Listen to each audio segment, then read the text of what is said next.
Hi, I'm Mike Coyle with Insidexploration. Today I'm here with Dinesh Kandanchatha, Chairman of Windfall Geotek.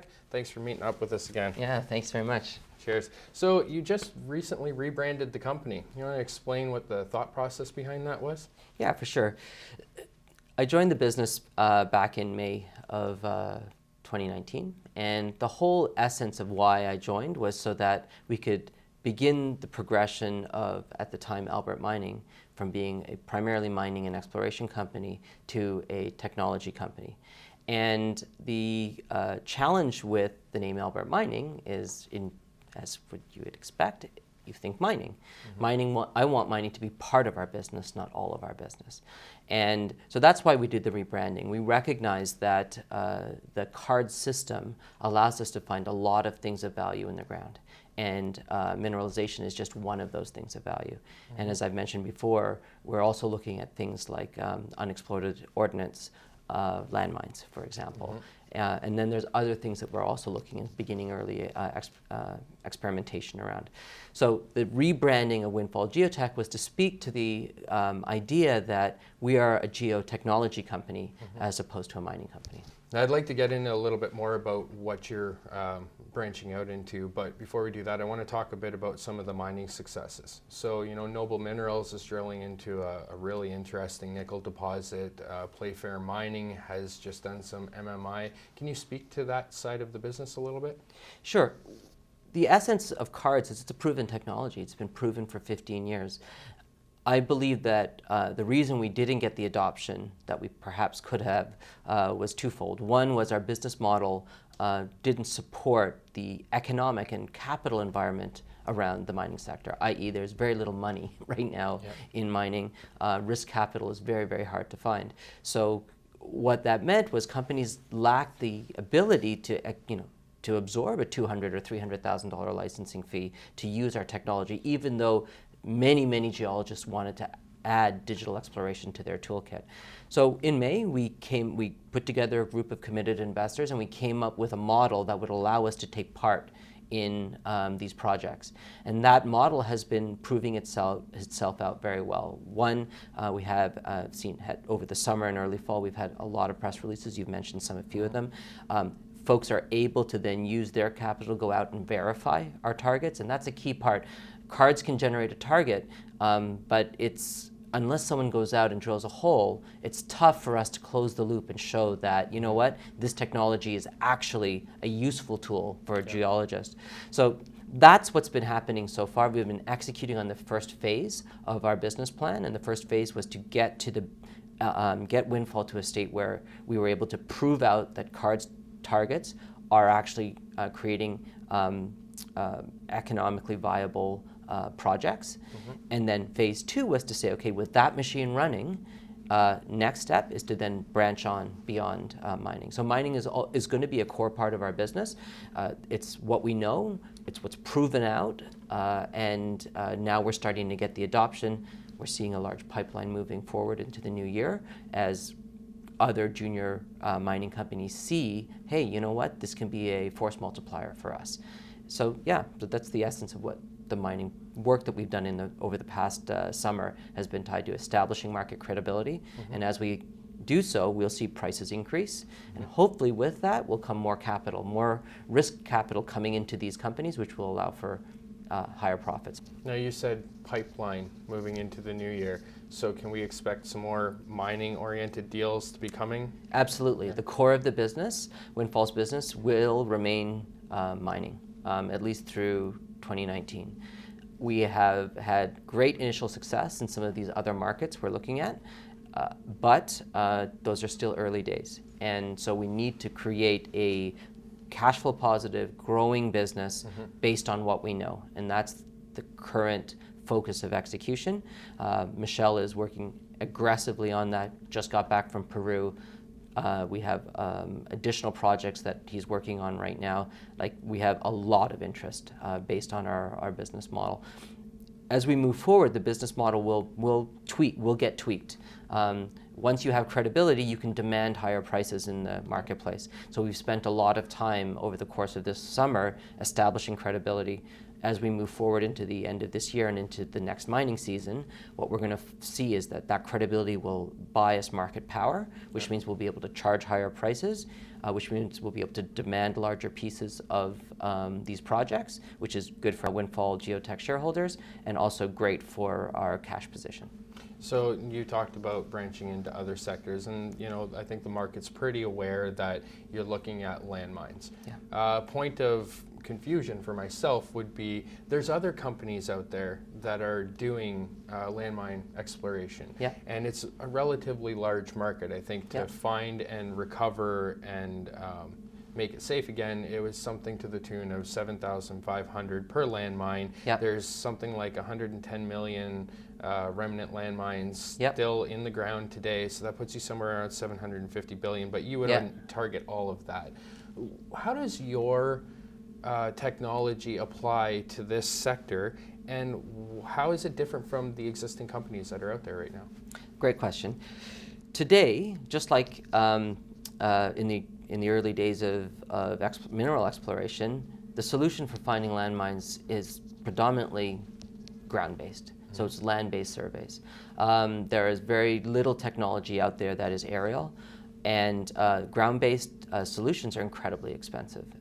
The ratios are not quite as bad as they are in mining, but they're pretty bad. So you need to not only have the appropriate unmanned vehicle, you need to have actual people who are experts who have to go out and do it. Those are all very, very expensive.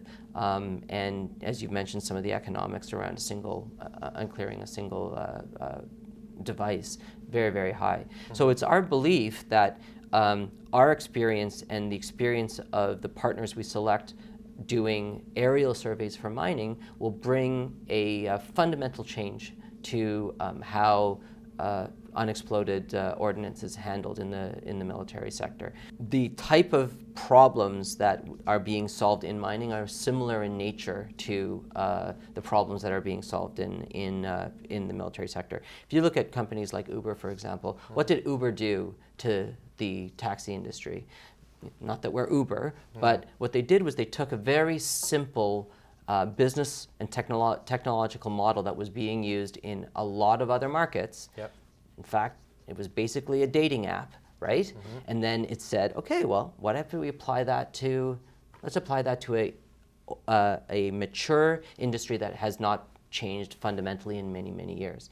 And they were able to disrupt it. So we're taking the same kind of idea. We're taking something that is proven and has delivered continuously for the last 40, 50 years, aerial surveys in the mining sector, bringing that to the military sector, and then adding that additional component of AI.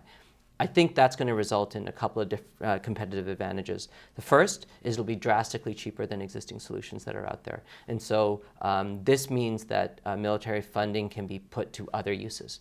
And sadly, the world is not becoming a safer, more peaceful place. It's becoming a more violent, more dangerous place. So that's going to create a competitive advantage. The second major thing that it does is that my personal background in the security industry across the last 5-6 years has allowed me to build very strong connections with senior officials in Canadian military, U.S. military, and across other Five Eyes countries. And so my hope is that I can leverage those relationships with this proven technology to try to run some experiments and really break something out, disrupt something that's really been unchanged for the last 15-20 years. So you recently had a shareholders meeting, and only a select few amount of people went there, and some little bits of information have come out here and there, but why don't you go ahead and tell us some of the things that you covered in that shareholders meeting, and what points you tried to project to the shareholders at that point in time. A group of shareholders had approached me just to, asking questions about the business and where the business was going and essentially what I was doing. And I think those are fair questions. The purpose of the meeting was to just try to share where the more longer-term business plan is for Windfall Geotek. I'm an operator, right?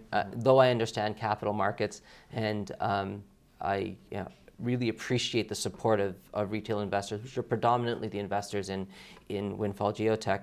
I am not the master of IR that perhaps is required for the opportunity that's in front of us. So the primary concern of our shareholder community was that, look, we need more information. We need information on a regular basis, and we want to help you be successful. We want to be part of the team.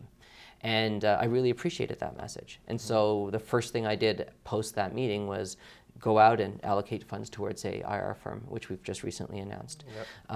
The other things that came across, well, what's the deal with the business model, and why are we giving people shares, or so why are we buying shares from companies? And the reason, and so I spent a lot of time explaining that the capital environment that we're in is not created by Windfall Geotek. It's just what it is. So if we want to be successful, we have to build value. And I explained how we are progressively moving towards a cash flow positive model. The investments that we're making in these projects are vetted. Noble's a great example. We were talking to them. We did initial work with them early in the summer, and now we're starting to see the results with the way their project is evolving.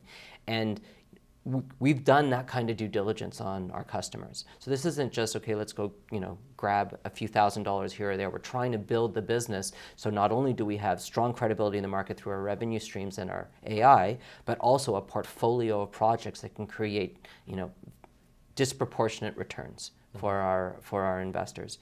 And that was the essence of most of the questions. They also wanted to meet me and, understand whether or not, hey, am I committed? Am I a guy that's going to be, moonlighting on this, or is this something that I'm really going to put all my energy into?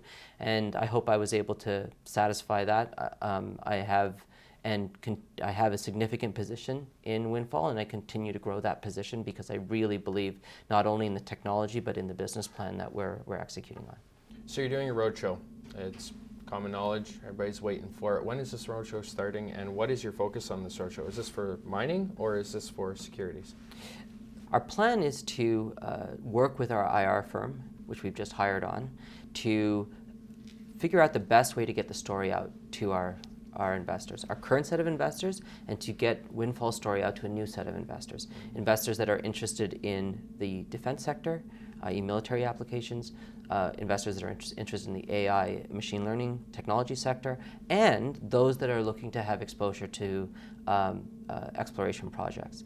So the essence of when we get out and start speaking to investors, what it'll be tied to the story that Windfall is putting together, which is a cash flow positive mining play that has exposure to significant upside on mineralization projects, new projects in nickel, in copper, but the security of a technology company, along with opportunities that are in markets that are counter-cyclical to the current mining sector, such as the security sector, and then potentially other sectors. So that will be the essence of what we're going to be going and speaking to investors about. We want to hear from investors on what they think about that. And so that's a big part of what the initial work we're going to be doing over the course of the end of this year and early into next year. Once we really have refined what it is that both our customers will value, plus what our current investors and future investors see as potential in the business, we'll then go out and take appropriate action to capitalize the business in such a way that we can execute on those business opportunities. Right now, I'm not in a place where I want to say we're going to do this or that, because we're still exploring a bunch of different alternatives. We're validating assumptions we've made around technology, around partnerships, around channels to market. And as those things collapse into firm agreements, we'll be able to then come to the market with something that's validated, that is proven, that investors can have confidence in. And that's very, very important to me, that we don't come out with half-baked ideas, that we come out with things that investors can count on the fact that the due diligence has been done and then the right people are at the table. So that's the essence of what the next 2-3 months around our capital market strategy is going to be. It's going to be informed by our IR firm, who are the experts, and we're going to focus on what we know, which is the business side, and together we're going to put together something that we think will be very attractive for capital markets. Well, it sounds like you have a busy few months ahead of you, Yeah. especially Yeah. with the holidays coming. Yeah. But I wish you all the best of luck on your new roadshow, and hopefully before then or just after, we'll get together again for another update for shareholders. I love talking to you, bud, so no problem. Thank you so much. All right.